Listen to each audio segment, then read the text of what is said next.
Hello everyone! Today I'm going to be featuring the Slava, a ship that has spent an absurdly long time in development and is finally being released on live, although finally is perhaps not the word I would use, since the playstyle that the Slava encourages is kind of the opposite of what you would like to see. Slava still has 406mm guns, 9 of them, which obviously means that in terms of broadside power, it's actually some of the weakest at tier 10 when it comes to pure alpha damage. 406mm guns also means that anyone angling against you, provided they have 30mm plating or higher, will be able to bounce your AP. So ineffective against ships that are angled towards you, and the HE isn't really that impressive either, since once again only 9 of those shells. However, well, what makes the ship impressive is the absurd consistency of it. Slava is consistency defined. Slava is really the ultimate battleship for people who are tired of getting those broadside shots and then seeing the shells splash into the water.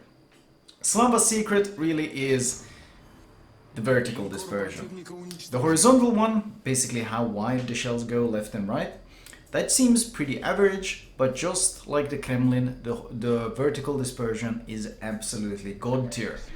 Combined with excellent range, 24.7 without the range mod, I'm running the reload mod, combined with an absurd penetration. I can put up a penetration graph on screen with a comparison to, let's say, Yamato and Shikishima and perhaps Kremlin, to give you guys an idea. The combination of this incredible penetration, this incredible shell velocity with basically no air drag, and this insane vertical dispersion means that there is no other ship in the game that is quite as good at punishing broadsides as the Slava is. Anytime, even slim citadel ships like the Montana, anytime they give you broadside, you will be able to blap them.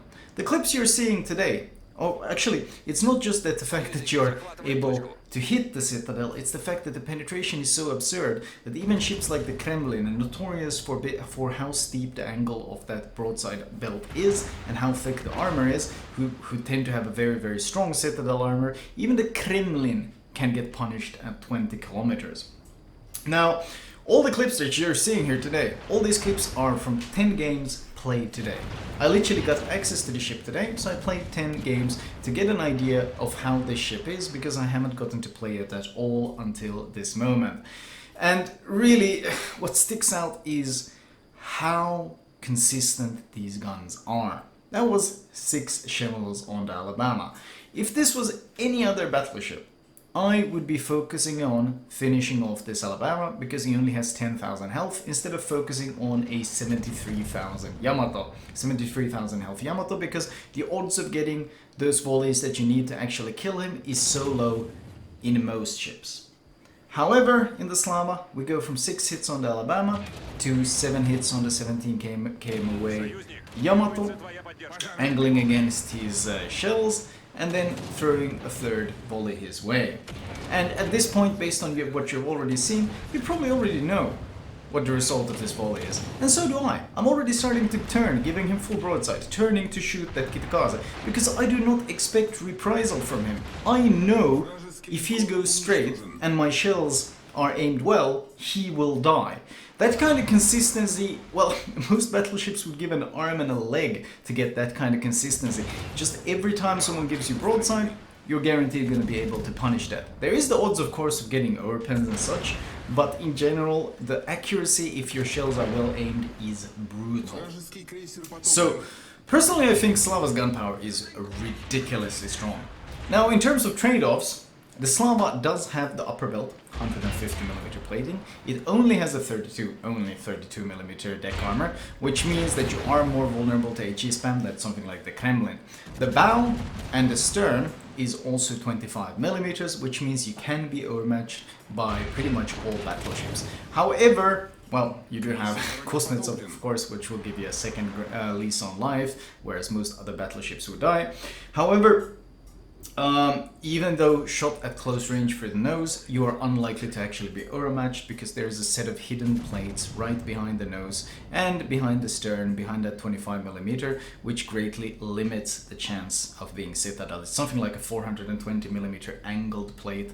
Well, good luck getting through that, even with something like Yamato guns. You have to have the luck of the RNG gods, and you have to be point blank just to be able to reach the citadel. So in essence, I've never gotten citadel through the nose in this ship. Possibly could happen, I don't know, but the likelihood of it happening is very low indeed.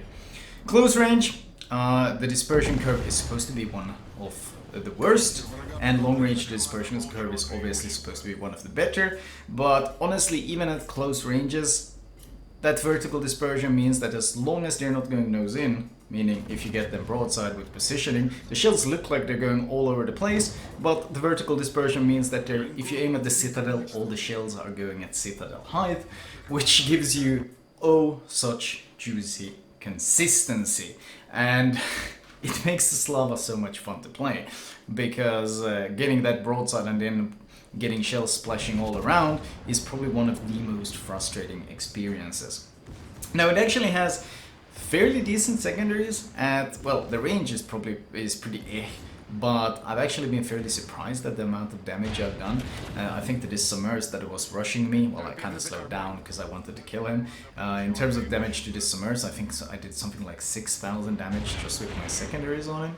So close range, surprisingly decent. Obviously you shouldn't be building around them or expecting any miracles, but I was surprised at their effectiveness when the situation presented itself. So the question, of course, remains, Slava versus Thunder. Well, there is actually one other thing that I should highlight before I move on to that question. Conquer 22 kilometers away, it's going in a straight line. Most of the time, they really don't expect that. That's really one of the magics of these guns, is people don't expect to be blapped so hard at max range, and the poorer the player, the better Slava is at punishing and catching them by surprise. And of course, once again, 7 out of 9 shells on a target that I shot at, what, almost 22 kilometers away when the shells were fired. Now, the other thing I wanted to highlight was the AA. Slava's AA is actually very, very good. I think it might be one of the best tier 10 battleship AA in the game, and unlike Kremlin, it does not suffer from those nerfed AA health pools, which means that if you're not getting HE spammed, you are actually able to shred planes fairly efficiently. I mean, obviously carriers will still kill you. You might be a super strong ship, but the carrier is by far the single most overpowered ship in the game, and if he decides to kill you, he will absolutely, undoubtedly, undubitably be able to kill you easily.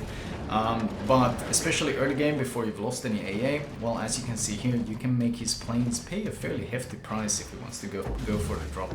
So I actually quite enjoyed that, because it does help you get those positions where you can play more solo in general. So where does this leave the Slava? A very passive playstyle.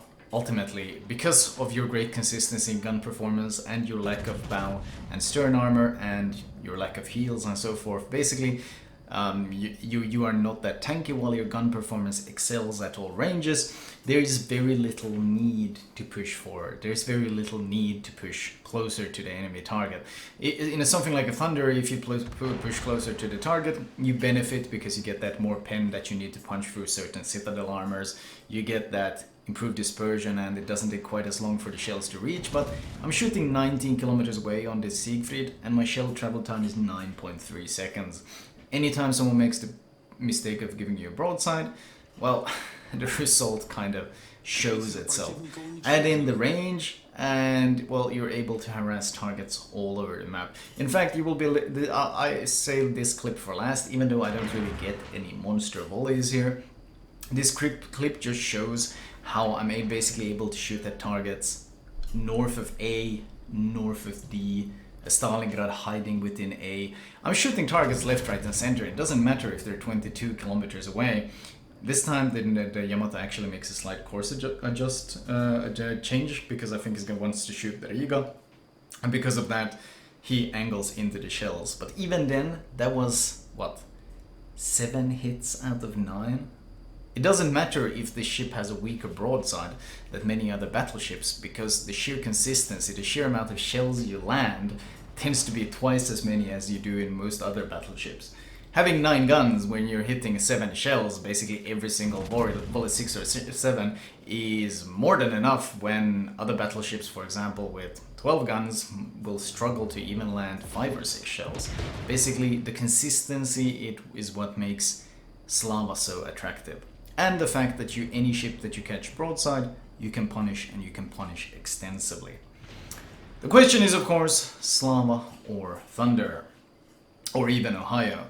The advantage Thunder has is Thunder is far superior against angled targets. In fact, against good players, Slava has both advantages and disadvantages. Or sorry, Thunder, well, both of them. Thunder has the advantage that if a battleship angles in, Thunder can just switch to insane HE and just blap him. And if it's a cruiser with 30mm plating, then Thunder's guns can obviously overmatch that plating. However, when it comes to punishing broadsides, Thunder does give the target significantly more time to react because of the shell travel time, and the shell, basically Thunders will rarely expect to even be able to blast full broadsides targets even at something like 24 kilometers, something that Slava consistently does all the time because of the almost complete lack of air drag. In fact, in the Slava, if you don't get a good volley in, it's because you aimed, or the guy was paying enough attention to angle or change course, or even did so accidentally. The ship really is just that consistent. Do I think the ship is good for the game?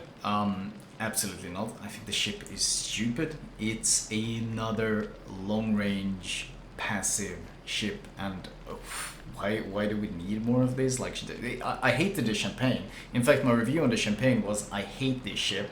For the simple fact that it encourages more of this long-range sniping and playstyle. At least Slava has a bit more health pool that it can push a bit more aggressively in. The problem with the Slava is that, well, you rarely feel the need to push in. And in the hands of the average potato, well, they're just going to be sitting at the very back of the map and just sniping and non-stop. Not exactly what the game needed. Let me show you guys the armor profile on the ship, as well as my recommended build. Alright, starting off, we have the armor layout. As mentioned, 25mm nose with a small partial 100mm icebreaker. Keep in mind that behind where this icebreaker ends, right behind here, there is that angled 420mm plating I was talking about. There's also protection above the citadel here that is also hidden, but it does exist. You can see it in game models, so that will effectively protect you from being citadeled through the nose. The same armor protection exists at the back of the ship, at the stern, so you're not going to get citadeled through there either. The upper belt is also 150mm, and the belt is angled, extremely angled. You can see the way the armor is angled. This is one of the reasons why Kremlin's supposedly vulnerable broadside is actually much tankier than it appears. The shells come in, even slightly plunging shells come in at such an angle that the effective armor becomes so much thicker. And because of this, well, this thing is similar to Kremlin in that sense that I've given broadside to tons of tier 10 battleships, and I don't think I've gotten citadel once. Of course, if you do it at close range, it will happen. The citadel is high above the water, but the ship is surprisingly safe at range. The upper belt is 150, which means, of course, no sap damage, and quite resistant to all HE shells that hit your upper broadside, even battleship. The deck armor is 32, which means you can absolutely be farmed though.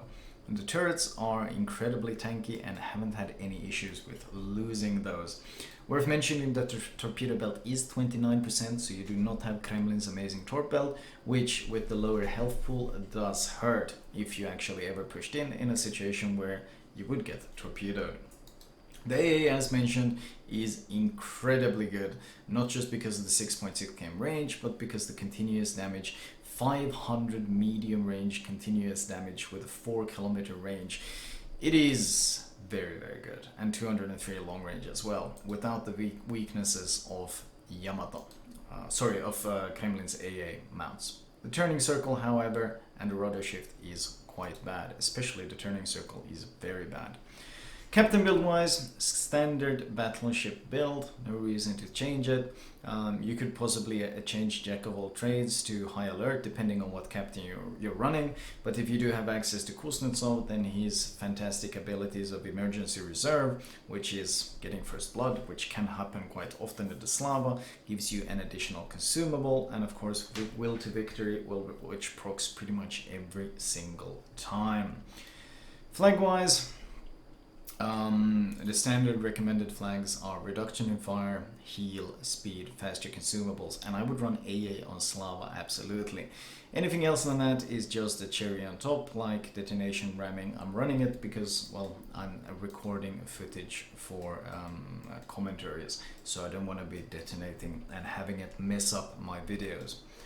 Overall, if you want consistent, strong guns that are effective at any range, provided that you catch broadsides or matchable armor, Slava is absolutely your pick.